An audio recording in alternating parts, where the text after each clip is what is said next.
La mano de Anastasia temblaba al sostener el candelabro de plata, sus dedos apretándolo con tal fuerza que los nudillos se volvieron blancos.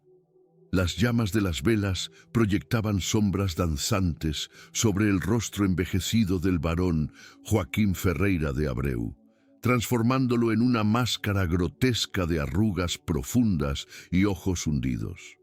El salón comedor de la Casa Grande, decorado con tapices importados de Lisboa que costaban más que la vida de 100 esclavos, cristales de Bohemia que reflejaban la luz como diamantes falsos y cubiertos de plata que brillaban con un esplendor obsceno, se convirtió en el escenario de lo impensable.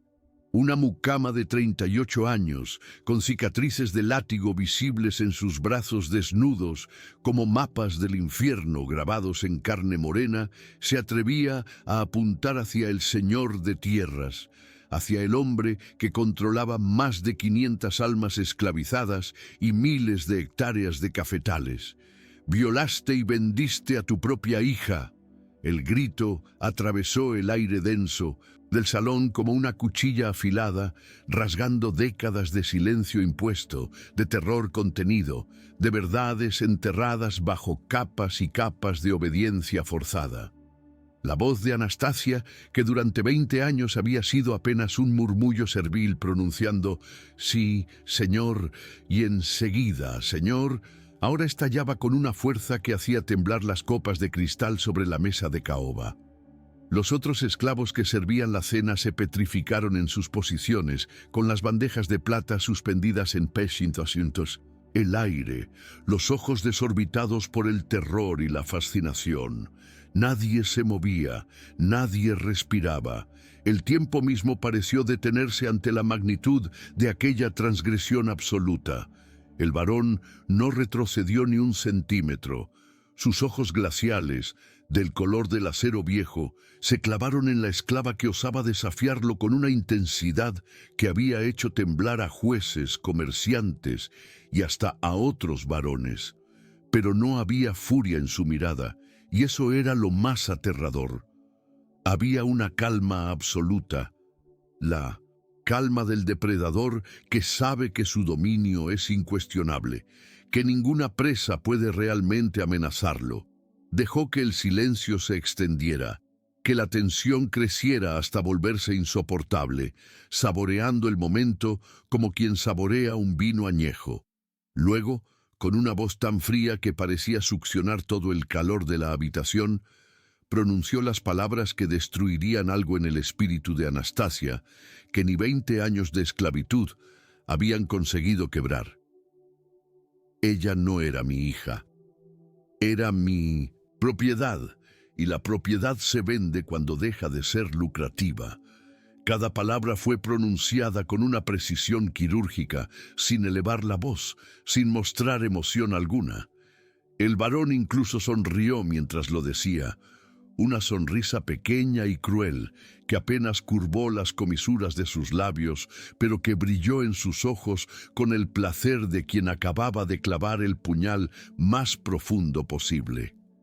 No era la sonrisa de un monstruo descontrolado, sino algo peor, la sonrisa de un hombre que genuinamente creía que lo que decía era razonable, lógico, incluso irrefutable.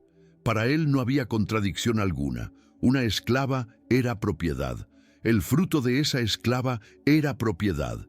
Y la propiedad existía para generar lucro, antes de continuar revelando cómo esta confrontación desató una cadena de eventos que sacudió los cimientos del imperio. Queremos saber, ¿desde dónde nos estás viendo? Comenta tu país o ciudad. Estas historias de injusticia cruzan océanos y generaciones, y queremos saber dónde resuenan hoy. Tu comentario nos ayuda a entender que estas verdades necesitan ser contadas en todos los rincones del mundo.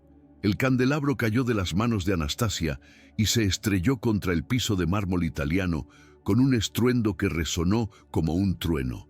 La cera caliente se derramó formando ríos blancos entre las baldosas perfectamente pulidas, y las llamas se apagaron dejando pequeños hilos de humo que ascendían como almas intentando escapar del infierno. La mucama retrocedió un paso, luego otro, con los ojos desorbitados y las manos temblando de una forma incontrolable. No era miedo lo que la hacía temblar, aunque el miedo ciertamente estaba ahí, acechando en las esquinas de su mente como una bestia hambrienta. Era algo más profundo, más devastador. La comprensión completa de que durante 15 años había alimentado una esperanza imposible de que el varón sintiera algún tipo de remordimiento, alguna chispa de humanidad. Y ahora esa esperanza moría definitivamente, asesinada por aquellas palabras dichas con tanta naturalidad. Aquella noche de diciembre de 1871 era anormalmente fría para São Paulo. El invierno tropical había traído vientos helados que silbaban entre los cafetales y hacían crujir las maderas viejas de la casa grande.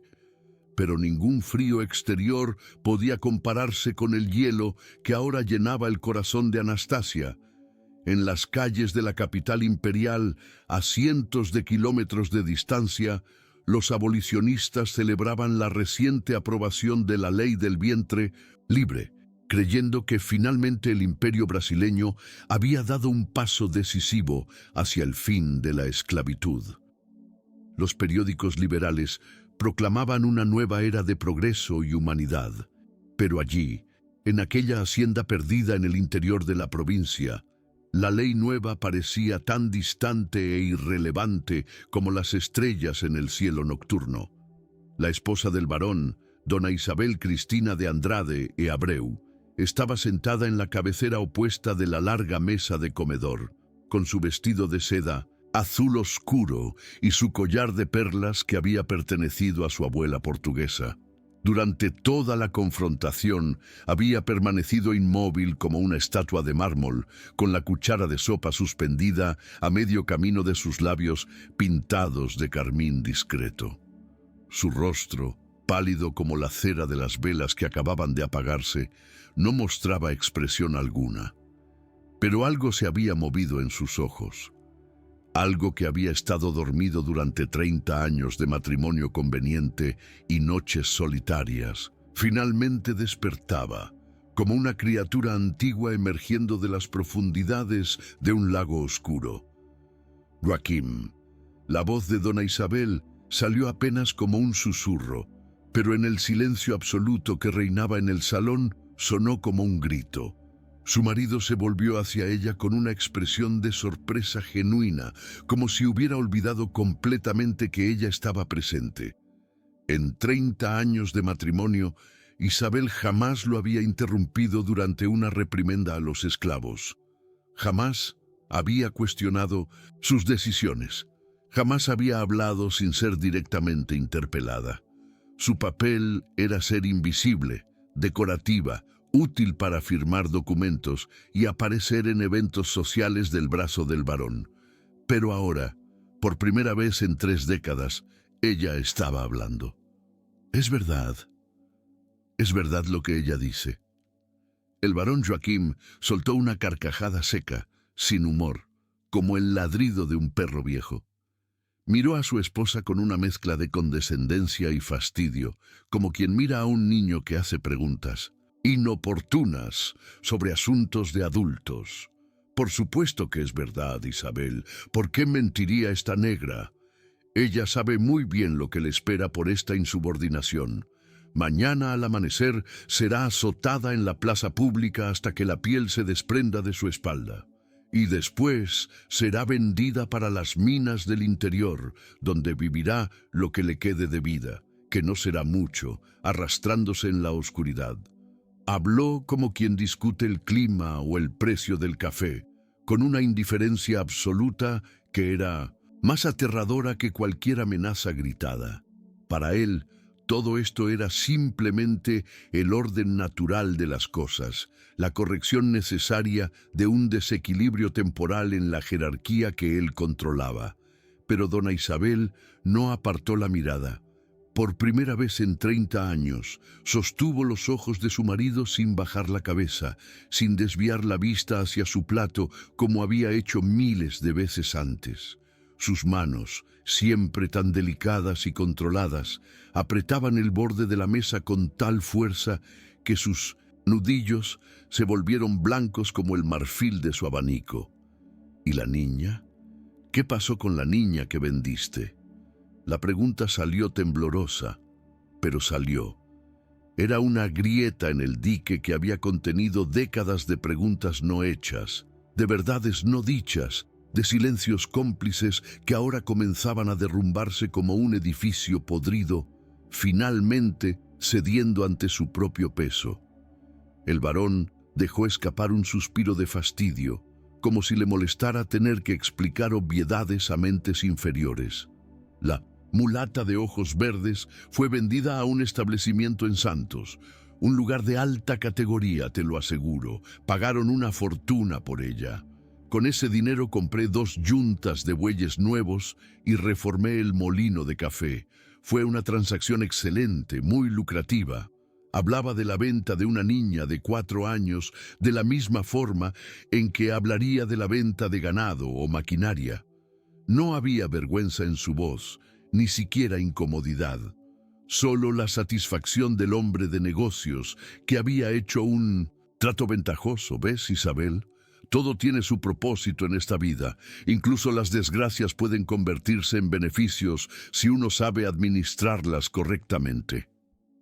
Anastasia había caído de rodillas sobre los fragmentos del candelabro roto, pero no por debilidad o sumisión. Era algo diferente, algo más profundo. Era el peso de 15 años de incertidumbre finalmente confirmándose de la peor manera posible. Durante todos esos años, ella había alimentado una pequeña llama de esperanza, por irracional que fuera, de que tal vez Vittoria hubiera sido vendida a una familia decente, que tal vez la estuvieran tratando bien, que tal vez aún estuviera viva en algún lugar. Pero ahora sabía la verdad completa.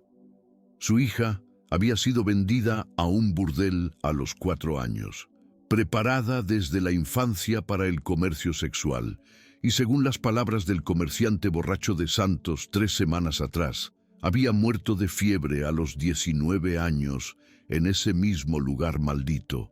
Las lágrimas finalmente brotaron de los ojos de Anastasia, no lágrimas de tristeza, sino de rabia pura, de odio tan concentrado que podría haber quemado el mundo entero si hubiera tenido forma física. Ella levantó la cabeza y miró al varón con una intensidad que hizo que incluso ese hombre sin corazón sintiera un escalofrío involuntario. Vittoria murió hace 3 semanas. Su voz era ronca, destruida por el llanto contenido durante tantos años. Murió en ese lugar inmundo al que la vendiste cuando apenas caminaba. Tenía 19 años. Mi hija, tu hija, pasó 15 años siendo violada por hombres que pagaban por su cuerpo, y tú compraste bueyes con ese dinero. Cada palabra fue escupida como veneno, cada sílaba cargada con un peso que podría hundir barcos. El silencio que siguió fue absoluto. Incluso los esclavos que servían la mesa, acostumbrados a presenciar horrores cotidianos sin pestañear, sintieron algo cambiar en el aire de aquella habitación. Era como si la atmósfera misma se hubiera vuelto más densa, más pesada, cargada de una electricidad invisible que precedía a las grandes tormentas. El barón Joachim, por primera vez en la noche, pareció perder su compostura de hielo. Su mandíbula se tensó, sus ojos se entrecerraron y una vena comenzó a pulsarle en la sien. No era arrepentimiento lo que cruzaba su rostro, sino algo más peligroso. Furia por haber sido desafiado, por haber perdido el control absoluto de la narrativa, por tener que justificarse ante seres que él consideraba inferiores. Suficiente. La palabra salió como un látigo verbal. El varón se puso de pie tan abruptamente que su silla cayó hacia atrás con un estruendo. Joaquim, un esclavo viejo que llevaba más de 40 años sirviendo en la casa grande, acércate. El anciano se acercó temblando, sabiendo que lo que vendría no sería bueno. Llama a Severino. Dile que prepare el poste de azotes en la plaza. Esta perra será castigada al amanecer. Y después que prepare los papeles de venta. La quiero fuera de mi propiedad antes del mediodía.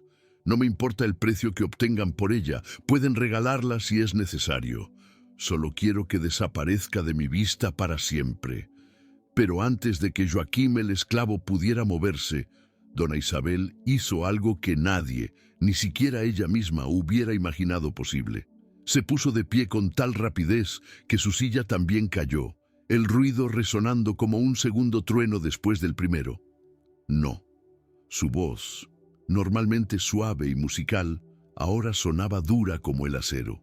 No la tocarás, no será azotada, no será vendida. El varón se volvió hacia su esposa con una expresión de incredulidad absoluta, como si una de las estatuas del jardín hubiera cobrado vida y comenzado a hablarle.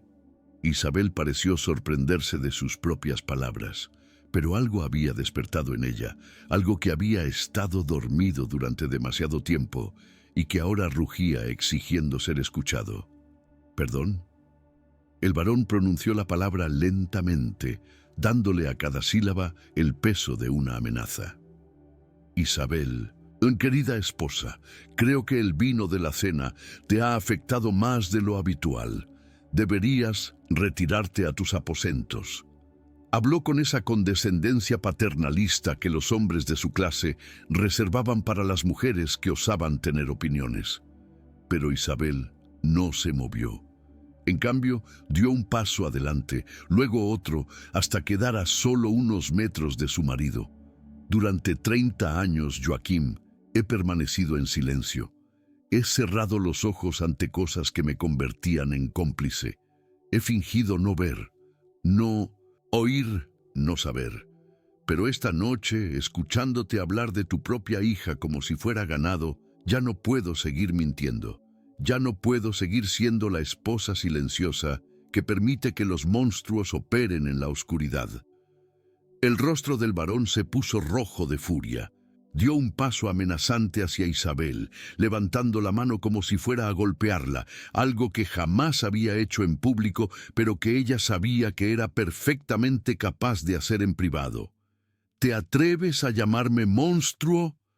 Tú que has disfrutado de cada lujo que mi trabajo te ha proporcionado. Tú que has firmado documentos de compra de esclavos sin pestañear.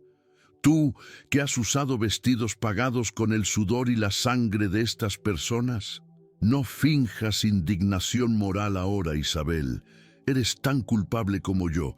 La diferencia es que yo tengo la honestidad de no ocultarme detrás de falsas virtudes. Isabel recibió las palabras como bofetadas, pero no retrocedió. Las lágrimas corrían por sus mejillas, arrastrando el polvo de nidos de cientos, arroz que cubría su piel pálida, pero su voz no temblaba cuando respondió. Tienes razón, soy culpable. He sido cómplice durante 30 años de tu crueldad porque era conveniente, porque tenía miedo, porque no sabía cómo escapar de esta jaula dorada. Pero esta noche algo cambió. Esta noche, escuchando a Anastasia gritar la verdad que yo siempre supe pero nunca quise reconocer, finalmente entendí que hay cosas peores que perder el confort, peores que el ostracismo social, peores que la pobreza. Y una de ellas es seguir viviendo como he vivido, como un fantasma sin conciencia ni coraje. Se volvió hacia Anastasia, que seguía de rodillas entre los fragmentos del candelabro. Perdóname, no puedo devolverte a tu hija. No puedo borrar 30 años de sufrimiento, pero puedo hacer una cosa. Puedo asegurarme de que la verdad salga a la luz. El varón soltó una carcajada que sonó hueca en el gran salón, pero había algo forzado en ella, algo que traicionaba una inquietud que comenzaba a filtrarse a través de su armadura de arrogancia. ¿La verdad? ¿Qué verdad, Isabel? ¿Que un hombre usa su propiedad como mejor le parece? ¿Que el mundo funciona según leyes naturales de fuertes y débiles? Puedes contarle tu cuento moral a quien quieras. Ningún juez, ningún padre, ninguna autoridad de este imperio me condenará por ejercer derechos que la ley me otorga. Dio media vuelta, dispuesto a marcharse y dejar que su esposa rumiara su pequeña rebelión sin consecuencias. Pero Isabel no había terminado. «Tengo pruebas». Las palabras salieron tranquilas, pero con un peso que detuvo al varón en seco. «Durante años, Anastasia me ha confiado documentos, registros de esclavos comprados ilegalmente después de 1831, cuando el tráfico africano fue prohibido, contratos falsificados, recibos de sobornos a autoridades, cartas que prueban fraudes comerciales y testimonios detallados de asesinatos que has ordenado cuando los esclavos ya no eran productivos. Todo está guardado en un lugar seguro, lejos de esta hacienda, donde tú nunca podrás encontrarlo». Isabel pronunció cada palabra con una claridad cristalina, sin drama, simplemente exponiendo hechos. Y si algo le sucede a Anastasia, si es azotada, vendida o desaparece misteriosamente, esos documentos serán entregados mañana mismo al juez Antonio Carlos Ribeiro en la capital. El nombre del juez cayó como una bomba en el salón. Antonio Carlos Ribeiro era conocido en toda la provincia como un abolicionista fervoroso, un hombre incorruptible que había hecho su carrera persiguiendo a traficantes de esclavos y señores que violaban incluso las pocas leyes que protegían mínimamente a los esclavizados. Además, era cercano a José do Patrocinio y otros líderes del movimiento abolicionista nacional. Si esos documentos llegaban a sus manos, especialmente en el contexto político de 1871, con la recién aprobada Ley del Vientre Libre generando debates encendidos en todo el imperio, el escándalo sería monumental. El barón Joaquín Ferreira de Abreu no solo perdería su fortuna y su posición social, sino que podría terminar en prisión. El rostro del varón empalideció visiblemente. Sus ojos se movieron rápidamente entre su esposa y Anastasia, calculando, evaluando, buscando alguna salida. «Estás mintiendo». Su voz ya no sonaba tan segura. «Isabel jamás habría tenido el coraje de conspirar contra mí. Jamás habrías arriesgado tu posición, tu comodidad, tu reputación». Pero incluso mientras decía esto, una duda comenzaba a filtrarse en su mente. ¿Realmente conocía a la mujer con la que había vivido durante 30 años? ¿O simplemente había asumido que ella era tan pasiva, tan sumisa, tan convencionalmente obediente como aparentaba ser? ¿Cuántas conversaciones había tenido Isabel con Anastasia durante las largas tardes solitarias mientras él estaba en los cafetales o en viajes de negocios? «No estoy mintiendo, Joaquín. Y si no me crees, pruébame». Toca a Anastasia, ordena su castigo, y mañana al mediodía todo San Pablo sabrá exactamente qué tipo de hombre eres. La voz de Isabel había adquirido una firmeza que ella misma no sabía que poseía. Era como si décadas de silencio forzado finalmente hubieran encontrado su voz, y esa voz exigía ser escuchada. «No te pido que la liberes. Sé que eso sería demasiado para tu orgullo. Solo te pido que la dejes en paz, que la mantengas en la casa grande donde puedo vigilar que esté segura, y que nunca más vuelvas a tocarla. A cambio, los documentos permanecerán donde están, enterrados, olvidados, a menos que me des razones para desenterrarlos». Anastasia observaba la escena desde el suelo con una mezcla de asombro y algo parecido a la esperanza. Durante 15 años, había cultivado cuidadosamente su relación con dona Isabel, convirtiéndose en su confidente, la única persona en aquella casa enorme que escuchaba sus quejas sobre la soledad, sobre el matrimonio vacío, sobre la esterilidad que la convertía en un fracaso como mujer según los estándares de su clase. Anastasia había sido paciente, estratégica, sembrando semillas de duda y conciencia durante años, sabiendo que algún día esas semillas podrían dar frutos. Pero nunca imaginó que el momento de la cosecha sería tan dramático, tan absoluto. Dona Isabel no solo estaba defendiéndola, estaba arriesgando todo lo que tenía. El varón permaneció inmóvil durante lo que pareció una eternidad. Su mente trabajaba rápidamente, sopesando opciones. Podía ordenar que mataran a ambas mujeres esta misma noche, hacer que pareciera un accidente. Pero si Isabel decía la verdad sobre los documentos guardados en otro lugar, eso solo aceleraría su ruina. Podía intentar encontrar esos documentos, pero ¿dónde buscar? ¿Y cuánto tiempo tenía antes de que el escándalo explotara? Además, había algo en los ojos de su esposa que nunca había visto antes, algo que le decía que ella no estaba haciendo un farol. Isabel finalmente había encontrado algo por lo que estaba dispuesta a morir, y un enemigo dispuesto a morir es el más peligroso de todos. Muy bien. Las palabras salieron lentas, medidas, cargadas de veneno apenas contenido. Anastasia permanecerá en la casa grande. No será castigada. Por ahora. El varón pronunció las últimas dos palabras con un énfasis particular, dejando claro que esto era una tregua temporal, no una rendición. Pero si descubro que esos documentos son una invención, si descubro que me has mentido, Isabel, te juro por todo lo que es sagrado que ambas pagarán de formas que ni siquiera pueden imaginar. Se volvió hacia los esclavos que seguían congelados en sus posiciones. ¡Fuera! Todos, retírense a la senzala inmediatamente. Los sirvientes huyeron como ratas de un granero en llamas, aliviados de escapar de aquella tensión insoportable. Cuando el salón quedó vacío, excepto por los tres protagonistas de aquel drama, el varón se acercó lentamente a Anastasia. La mucama se tensó, esperando un golpe, pero él simplemente se detuvo frente a ella y habló con una voz tan baja que apenas era audible. Has ganado esta batalla, negra. Has conseguido una protectora poderosa, pero recuerda esto.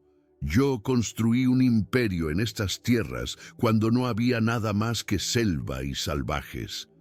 He sobrevivido a sequías, plagas, crisis económicas y enemigos más peligrosos que una esclava resentida y una esposa histérica. Esta victoria tuya es temporal.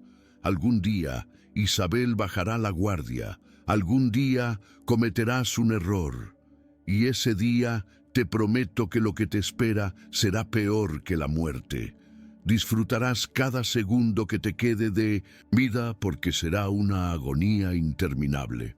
Anastasia levantó la cabeza y por primera vez miró al varón directamente a los ojos, algo que ningún esclavo se atrevía a hacer. Ya me quitaste todo lo que me importaba. Mi hija está muerta. Mi juventud fue devorada por tus caprichos. Mi cuerpo lleva las marcas de tu violencia. ¿Qué más puedes quitarme? ¿Mi vida? Adelante. Pero antes de que me mates, señor varón, el mundo entero sabrá quién eres realmente. No el respetable hombre de negocios, no el pilar de la comunidad, no el cristiano devoto que va a misa todos los domingos, sino el monstruo que violó a una niña de 16 años durante 2 años, que vendió a su propia hija a un burdel, que ordenó matar a esclavos enfermos para no pagar por su tratamiento. Ese será tu legado, no tus cafetales ni tu fortuna, sino tu nombre convertido en sinónimo de la peor vileza que un ser humano puede cometer. Las semanas que siguieron a aquella noche transformaron la Fazenda Abreu en un campo minado de tensiones silenciosas y miradas cargadas de odio. El barón Joaquim prácticamente dejó de hablar con su esposa, comunicándose solo a través de órdenes secas dirigidas a los esclavos. Isabel, por su parte, se había mudado a una habitación separada. Algo escandaloso para los estándares de la época, pero que nadie en la casa se atrevía a comentar. Anastasia permanecía en la casa grande, oficialmente todavía una mucama, pero en una posición extraña y ambigua, protegida por la baronesa pero vigilada, constantemente por el barón y sus hombres de confianza. Dormía poco, comía menos y pasaba las noches esperando el inevitable momento en que la protección de Isabel ya no fuera suficiente. Pero algo más estaba sucediendo en la provincia de São Paulo en aquel diciembre de 1871. La ley del vientre libre, aprobada apenas 3 meses antes, había encendido debates furiosos entre abolicionistas y esclavistas. Los periódicos de la capital publicaban diariamente artículos sobre los horrores de la esclavitud, testimonios de esclavos fugitivos, denuncias de abusos. El movimiento abolicionista, antes marginal y visto como radical, comenzaba a ganar fuerza entre sectores de la clase media urbana e incluso algunos miembros de la aristocracia más joven y educada en Europa. El clima político había cambiado. Lo que antes era aceptable ahora comenzaba a ser cuestionado. Y en ese contexto explosivo, el caso de una madre esclavizada cuya hija había sido vendida a un burdel por su propio padre biológico era exactamente el tipo de escándalo que los abolicionistas necesitaban. La noticia del enfrentamiento en la Fazenda Abreu había comenzado a circular en rumores susurrados entre los esclavos de haciendas vecinas. Los esclavos que servían aquella noche fatídica habían contado fragmentos de lo que presenciaron. Las historias se multiplicaban y exageraban con cada repetición, como suele suceder, pero el núcleo de verdad permanecía intacto. Una mucama había acusado públicamente al barón de vender a su propia hija, y la baronesa había tomado el lado de la esclava contra su marido. Para la comunidad esclavizada de la región, esto era casi un milagro, una señal de que quizás el orden inmutable del mundo estaba comenzando a resquebrajarse. Uno de esos rumores llegó a los oídos de Padre Miguel Torres, un sacerdote jesuita español de 50 años que llevaba 2 décadas trabajando discretamente para documentar los abusos de la esclavitud en Brasil. Era un hombre delgado, de ojos penetrantes y barba gris, conocido tanto por su compasión hacia los oprimidos como por su terquedad inflexible cuando se trataba de cuestiones de justicia. Había sido amenazado, golpeado e incluso encarcelado brevemente por sus actividades, pero nada lo detenía. Cuando escuchó la historia de Anastasia y Vittoria, supo inmediatamente que tenía entre manos algo que podía sacudir los cimientos de la provincia entera. El padre Miguel llegó a la Fazenda Abreu una tarde lluviosa de enero de 1872, cabalgando bajo un aguacero tropical que convertía los caminos en ríos de barro. El barón lo recibió con la cortesía forzada que se debe a un hombre de Dios, ofreciéndole café y dulces en el salón principal. Pero Miguel rechazó la hospitalidad con un gesto seco de la mano. «No he venido a socializar, señor Ferreira de Abreu. He venido a hablar con una de sus esclavas, una mujer llamada Anastasia. Me han llegado rumores muy perturbadores sobre su situación y la de una niña llamada Vittoria». El varón palideció ligeramente, pero mantuvo su compostura. «No sé de qué rumores habla, padre, pero está en su derecho de hablar con quien desee. No tengo nada que ocultar». Anastasia fue convocada al salón. Cuando entró y vio al sacerdote, algo en su postura cambió. Había esperanza en sus ojos, mezclada con miedo. El padre Miguel la observó con atención profesional, notando las cicatrices en sus brazos, la delgadez extrema de su cuerpo. la forma en que sus ojos se movían constantemente hacia él. Varón como animal vigilando a un depredador. Hija mía, he escuchado que tienes una historia que contar.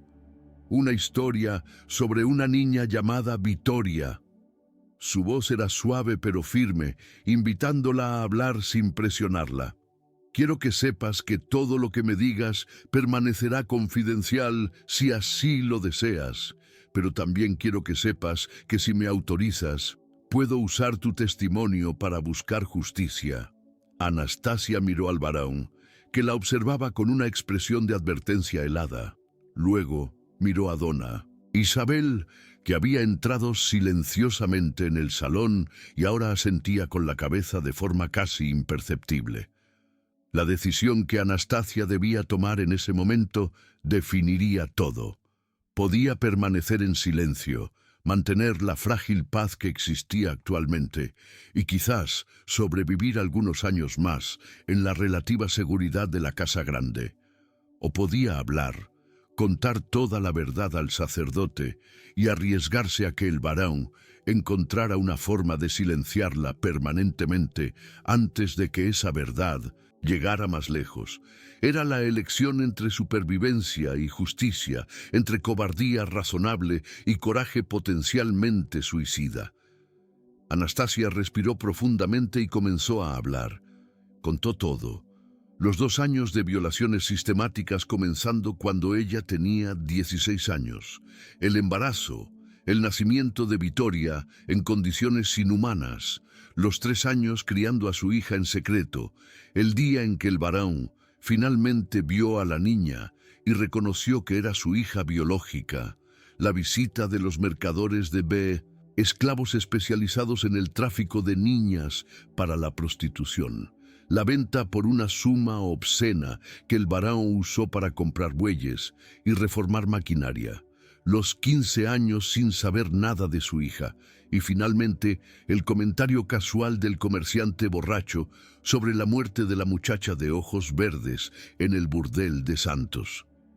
El padre Miguel escuchó sin interrumpir, tomando notas meticulosas en un cuaderno de cuero gastado.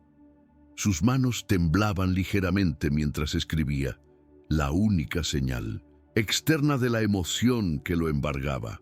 Cuando Anastasia terminó, había lágrimas en los ojos del sacerdote. Se volvió hacia el varón con una expresión de asco absoluto que no intentó disimular. ¿Es usted consciente, señor Ferreira de Abreu, de que incluso bajo las leyes actuales, que son vergonzosamente tolerantes con la institución de la esclavitud, lo que ha hecho constituye crímenes graves? El tráfico interno de menores para prostitución es técnicamente ilegal. La venta de esclavos nacidos después de 1831 de padres africanos importados ilegalmente es penalizada. Y los abusos sexuales sistemáticos, aunque raramente procesados, pueden ser denunciados ante las autoridades eclesiásticas.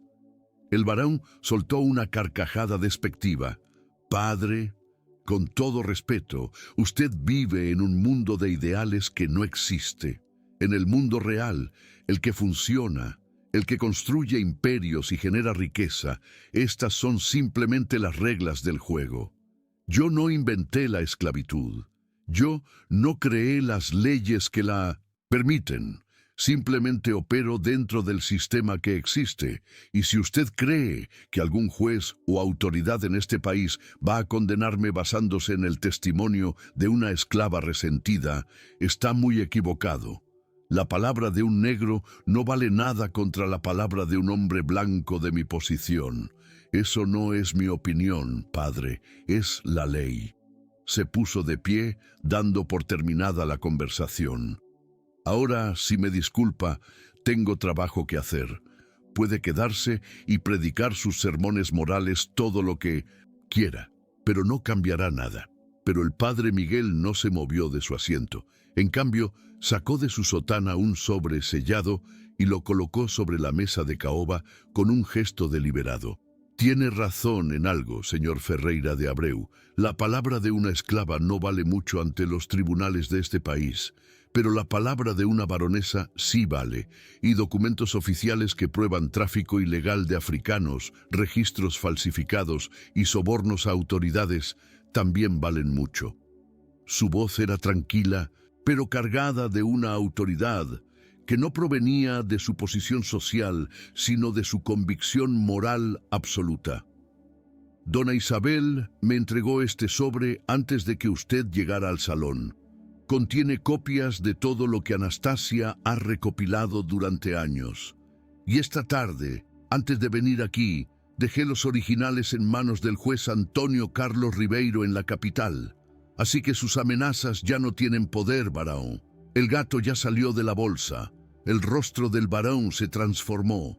El color desapareció de sus mejillas, reemplazado por una palidez cerosa. Sus ojos se movieron rápidamente del sacerdote a su esposa, quien permanecía de pie junto a la puerta con una expresión de calma terrible. ¿Qué has hecho, Isabel? Su voz salió estrangulada, apenas reconocible. ¿Tienes idea de lo que acabas de hacer? Nos destruirás a ambos. Tu nombre quedará manchado para siempre. Ninguna familia respetable querrá saber de ti. Terminarás tus días en la miseria absoluta. Pero Isabel no respondió. Simplemente sostuvo su mirada sin parpadear, y en ese silencio había más fuerza que en 1000 palabras. El padre Miguel se puso de pie, guardando su cuaderno. El juez Ribeiro abrirá una investigación formal en los próximos días. Se le convocará para testificar, así como a todos los esclavos de esta hacienda. Se exhumarán registros, se verificarán documentos, se tomarán testimonios, y dado el clima político actual, con la presión abolicionista en su punto más alto, no creo que las autoridades puedan simplemente ignorar evidencias tan abrumadoras. Caminó hacia la puerta, pero antes de salir, se volvió una última vez. Rece por su alma, señor Ferreira de Abreu, porque lo que ha hecho no solo es criminal ante las leyes humanas, sino una abominación ante Dios. Y aunque la justicia terrenal sea lenta e imperfecta, la justicia divina es inevitable. Los días siguientes fueron un caos controlado. Oficiales de justicia aparecieron en la fazenda con órdenes de inspección. Documentos fueron confiscados. Esclavos fueron interrogados uno por uno, muchos de ellos hablando por primera vez en sus vidas sin el terror inmediato de represalias. Las historias que emergieron pintaban un cuadro aterrador. No solo el caso de Vitoria, sino otros abusos sistemáticos, asesinatos encubiertos como accidentes, castigos desproporcionados que resultaban en mutilaciones permanentes. El barón Joaquín Ferreira de Abreu no era simplemente un hombre que había cometido un crimen horrible. Era un criminal serial que había operado con impunidad durante décadas. La noticia se expandió como pólvora. Los periódicos abolicionistas de Río de Janeiro y Sao Paulo la recogieron con voracidad. Caricaturas del barón como un demonio violador y asesino circulaban por las capitales. Intelectuales abolicionistas escribían artículos inflamados, usando su caso como evidencia de que la esclavitud corrompía absolutamente a quienes la practicaban. Manifestaciones se organizaron frente a la residencia del barón en la capital provincial. El escándalo alcanzó tales proporciones que el gobierno imperial no pudo ignorarlo sin arriesgar un conflicto diplomático con Inglaterra y Francia, naciones que presionaban constantemente por el fin de la esclavitud brasileña. Si estas historias de verdades que finalmente salen a la luz, de víctimas que encuentran su voz y de justicia que, aunque lenta, eventualmente llega, te conmueven tanto como a nosotros, suscríbete al canal y activa la campanita. Cada suscripción es un recordatorio de que el silencio cómplice debe ser quebrado, de que las injusticias pasadas deben ser recordadas para que no se repitan. Ayúdanos a continuar trayendo estas crónicas olvidadas que aún tienen mucho que enseñarnos sobre coraje, dignidad y la eterna lucha entre el poder y la verdad. El juicio comenzó en abril de 1872, 4 meses después de aquella noche fatídica en el Salón Comedor. El Tribunal de São Paulo estaba repleto hasta desbordar. Periodistas de todo el país llenaban la galería de prensa. Abolicionistas ocupaban los mejores asientos, ansiosos por presenciar lo que esperaban sería un momento histórico.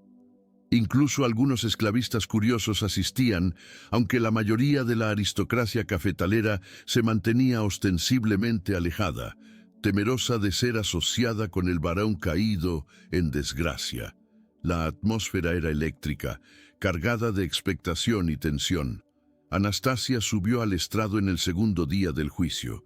Vestía un simple vestido gris que dona Isabel le había dado, sin adornos ni pretensiones. Sus manos temblaban ligeramente mientras juraba decir la verdad, pero su voz era firme cuando comenzó a testificar. Durante 7 horas consecutivas, con apenas 2 breves recesos, contó su historia con una precisión devastadora. Describió cada violación con el detalle suficiente para documentar el crimen, pero sin caer en lo gratuitamente gráfico. Narró el nacimiento de Vitória, los 3 años criándola en secreto, el terror del día en que fue vendida. Y finalmente, con una voz que se quebró apenas una vez, contó cómo supo de su muerte. El abogado defensor del varón, un hombre caro y experimentado llamado Dr. Teodoro Magalhães, intentó desacreditarla durante el contrainterrogatorio. ¿No es verdad que usted guardaba rencor hacia mi cliente? ¿No es verdad que esta acusación es simplemente venganza por castigos disciplinarios legítimos que recibió por insubordinación? ¿No es verdad que la niña Vitória podría haber sido hija de cualquier esclavo y usted simplemente está tratando de avergonzar a un hombre respetable? Las preguntas fueron lanzadas como cuchillos, diseñadas para confundirla, para hacerla parecer poco confiable. Pero Anastasia respondió cada una con una calma helada que impresionó incluso a sus detractores. Doctor Magalhães, Vitória tenía ojos verdes, idénticos a los del varón. Su piel era casi blanca. Su cabello era exactamente del mismo tono castaño que el de su padre. Cualquier persona que los viera juntos sabría inmediatamente que eran padre e hija. La respuesta fue tan simple, tan directa, tan irrefutable que el abogado vaciló. Anastasia continuó, ganando fuerza con cada palabra. Y en cuanto a venganza, sí, quiero justicia por lo que me hizo. ¿Qué ser humano no la querría? Pero no estoy inventando nada. Todo lo que he dicho puede ser verificado. Los registros de venta existen. Los testimonios de otros esclavos confirman mi historia. La casa de prostitución en Santos tiene registros de cuándo llegó Vitória y cuándo murió. La verdad no. Necesita adornos, doctor. La verdad simplemente es. Dona Isabel también testificó, un acto que selló su destino social, pero que realizó con una dignidad inquebrantable. Subió al estrado vestida completamente de negro, como viuda de su propia vida anterior. Confirmó todo lo que Anastasia había dicho, añadiendo detalles que solo alguien que vivía en la casa grande podría conocer. Describió las ausencias nocturnas del varón cuando Anastasia era joven, los gritos ahogados que provenían del sótano, el embarazo que todos en la casa sabían, pero nadie mencionaba. Relató cómo había visto a la pequeña Vitória una vez, escondida detrás de las faldas de su madre, con esos ojos verdes inconfundibles que eran el sello de los Ferreira de Abreu, y admitió, con lágrimas corriendo por sus mejillas, su propia cobardía durante décadas de silencio cómplice.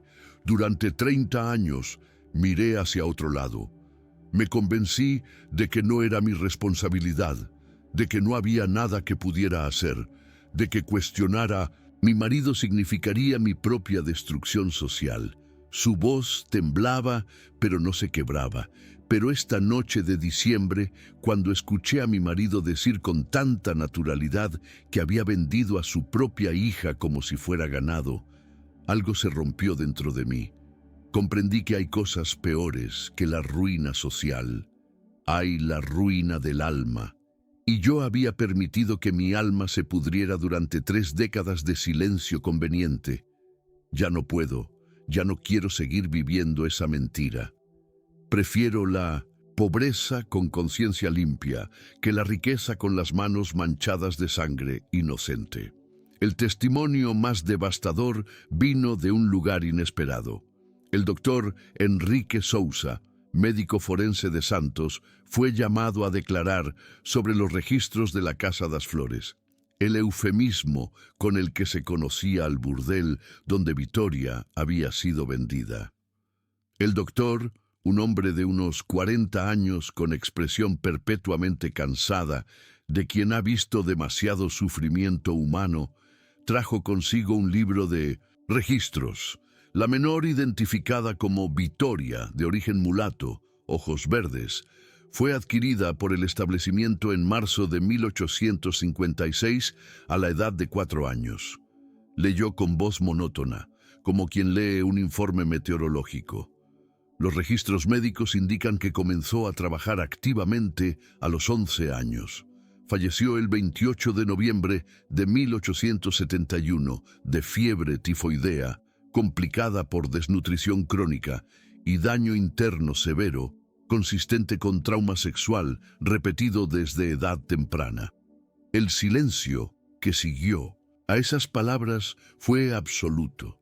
Incluso los periodistas más cínicos, acostumbrados a escribir sobre horrores cotidianos, bajaron sus plumas incapaces de continuar tomando notas.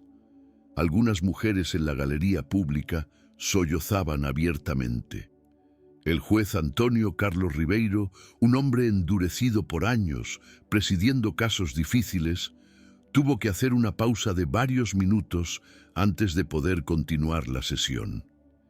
Y en el banquillo de los acusados, el barón Joaquim Ferreira de Abreu permanecía inmóvil, como una estatua de piedra, su rostro una máscara vacía que no revelaba emoción alguna.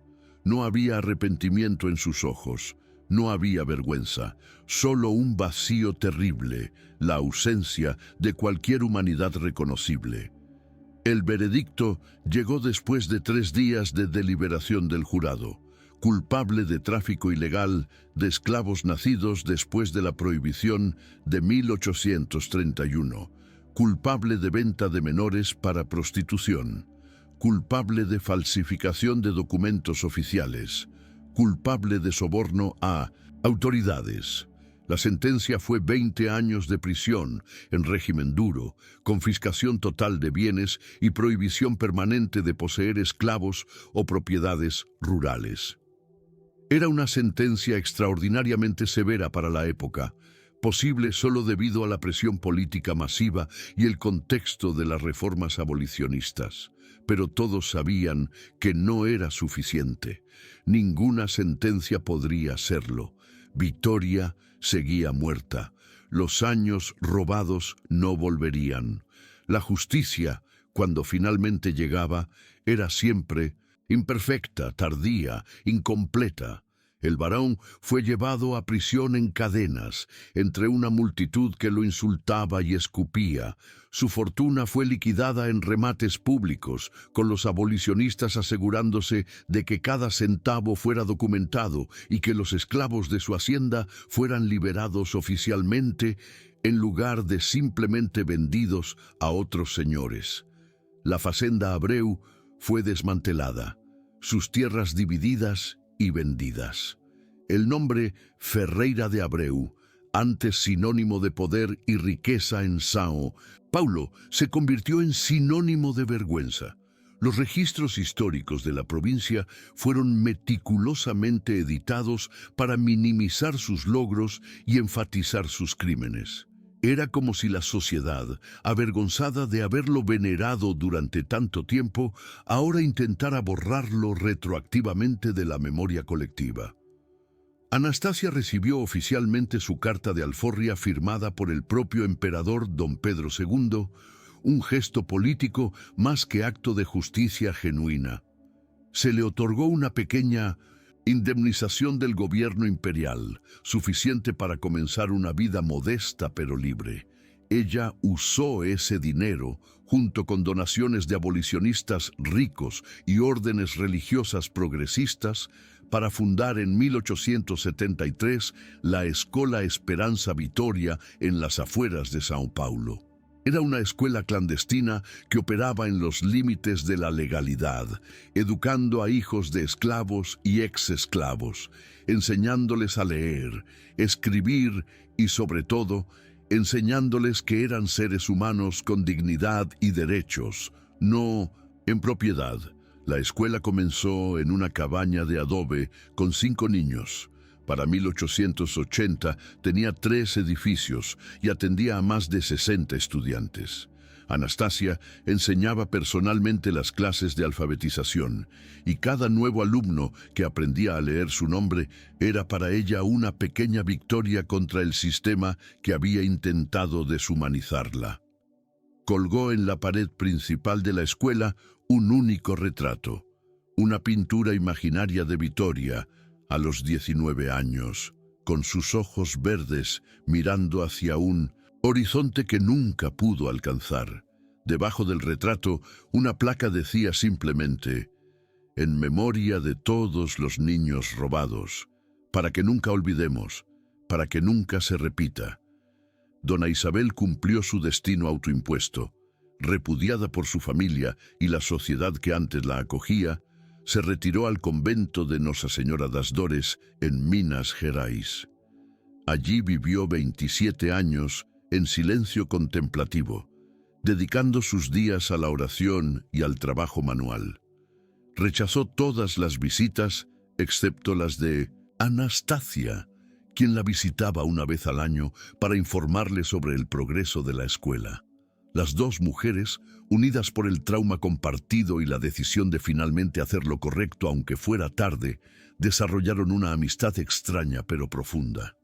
Isabel murió en 1889, días antes de la proclamación de la República, susurrando en su lecho de muerte: «Perdóname, Vittoria, perdóname por no haber sido valiente antes». El barón Joaquín Ferreira de Abreu no sobrevivió mucho tiempo en prisión. En 1878, 6 años después de su encarcelamiento, fue encontrado muerto en su celda. Oficialmente, la causa fue un infarto, pero los rumores susurraban otra historia: que los prisioneros comunes, al saber que era un violador de niños, habían administrado su propia forma de justicia. Su cuerpo fue enterrado en una tumba sin nombre en el cementerio de la prisión. No hubo funeral, no hubo luto oficial, no hubo oraciones. Su lápida, que inicialmente llevaba su nombre completo y títulos, fue vandalizada tantas veces que finalmente los guardias simplemente la removieron. Ahora había solo tierra desnuda marcando el lugar donde yacía un hombre que había causado tanto sufrimiento y que sería recordado, si acaso, solo como un ejemplo de hasta dónde puede caer un ser humano cuando abandona toda humanidad. Anastasia vivió hasta 1888, el año de la abolición final de la esclavitud en Brasil. Tenía 55 años cuando la Ley Áurea fue firmada el 13 de mayo, poniendo fin oficialmente a casi 4 siglos del horror institucionalizado. Ese día ella reunió a todos los estudiantes de la Escola Esperanza Vitória en el patio principal. Muchos de ellos eran ahora jóvenes adultos que habían pasado por sus aulas años atrás y regresaban como maestros voluntarios. Anastasia, con el cabello completamente blanco y el cuerpo encorvado por décadas de trabajo duro y sufrimiento, se paró frente al retrato de Vittoria y habló con una voz que ya no era fuerte, pero que todos escucharon en minucinto silencio reverente. Hoy Brasil finalmente reconoce lo que siempre debió ser obvio, que ningún ser humano puede ser propiedad de otro. Llegó tarde, demasiado tarde para millones que murieron en las plantaciones, en los navíos negreros, en las minas y en lugares como donde murió mi Vittoria. Sus lágrimas corrían libremente ahora, sin vergüenza ni contención. Pero llegó. Y llegó en parte porque hubo personas que se negaron a permanecer en silencio, porque hubo Isabel, que eligió la verdad sobre la comodidad, porque hubo el padre Miguel, que documentó lo que otros preferían ignorar, porque hubo abolicionistas que convirtieron historias individuales de horror en movimientos de cambio, y porque hubo víctimas como yo que decidieron que era mejor morir gritando la verdad que sobrevivir susurrando mentiras. Señaló el retrato de su hija. Vittoria nunca verá este día. Nunca conocerá la libertad que debió ser su derecho de nacimiento. Pero ustedes sí, ustedes que llevan en sus nombres la esperanza de generaciones anteriores. Ustedes que aprendieron a leer y escribir cuando el mundo decía que no tenían derecho a educación. Ustedes que crecieron sabiendo que son seres humanos con dignidad, no propiedad sin alma. Ustedes son la victoria que su nombre prometía. Hizo una pausa, respirando con dificultad, la tuberculosis que la había atacado durante el último año, cobrando su precio. Vivan vidas que honren a los que no pudieron vivirlas. Cuenten estas historias para que nunca sean olvidadas.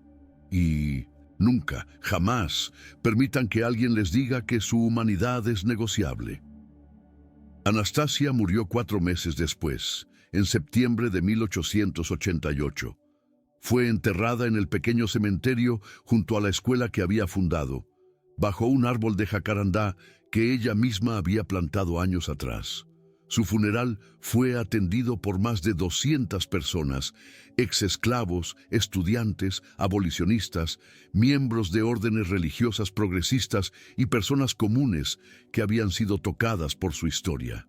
No hubo sacerdote oficial, pues la Iglesia Católica todavía mantenía una relación ambigua con el movimiento abolicionista. En cambio, fue el padre Miguel Torres, ahora un anciano de 70 años, quien pronunció las palabras finales.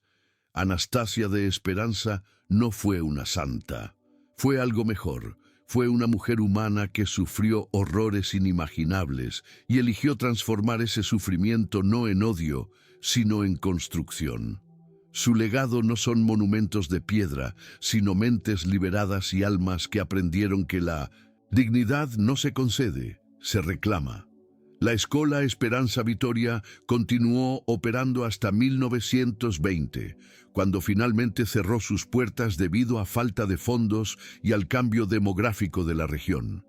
Pero para entonces había educado a más de 1000 estudiantes, muchos de los cuales se convirtieron en maestros, comerciantes, artesanos y líderes comunitarios. Algunos incluso llegaron a ocupar posiciones en el gobierno local durante las primeras décadas de la República. El edificio principal todavía existe hoy, convertido en museo histórico que documenta la historia de la esclavitud en Sao Paulo y los movimientos de resistencia. En su entrada, una placa de bronce cuenta la historia de Anastasia y Vittoria, recordando a los visitantes que la libertad que ahora dan por sentada fue conquistada con el sufrimiento y el coraje de personas cuya única arma era la verdad. Algunas violencias son tan absolutas que no pueden ser reparadas, solo documentadas, nombradas y castigadas como advertencia para las generaciones futuras. La voz que dice la verdad en la cara del poder no es destruida por la respuesta cruel del opresor, sino que es esa misma crueldad, cuando finalmente es expuesta a la luz, la que destruye al verdugo. La justicia, cuando llega, aunque tarde y de forma imperfecta, no cura las heridas ni devuelve los años robados, pero valida el dolor de las víctimas, honra la memoria de los muertos y asegura que los monstruos no mueran siendo recordados como héroes, sino como los monstruos que Siempre fueron. A veces, la única victoria posible es garantizar que la verdad sobreviva cuando todo lo demás ha sido destruido. Si crees, como Anastasia creyó, que las historias de quienes fueron silenciados deben ser contadas hasta que cada injusticia sea reconocida y cada víctima sea nombrada, entonces tu suscripción a este canal y tu like en este video nos dan la fuerza para continuar excavando en estos archivos olvidados de nuestra historia. Comparte este video para que más personas conozcan el nombre de Vittoria, para que su muerte en ese lugar horrible no haya sido completamente en vano, para que recordemos que detrás de cada estadística sobre la esclavitud había un ser humano con nombre, con sueños, con una madre que la amaba. Gracias por acompañarnos en este viaje doloroso pero necesario hacia la verdad. Hasta la próxima historia.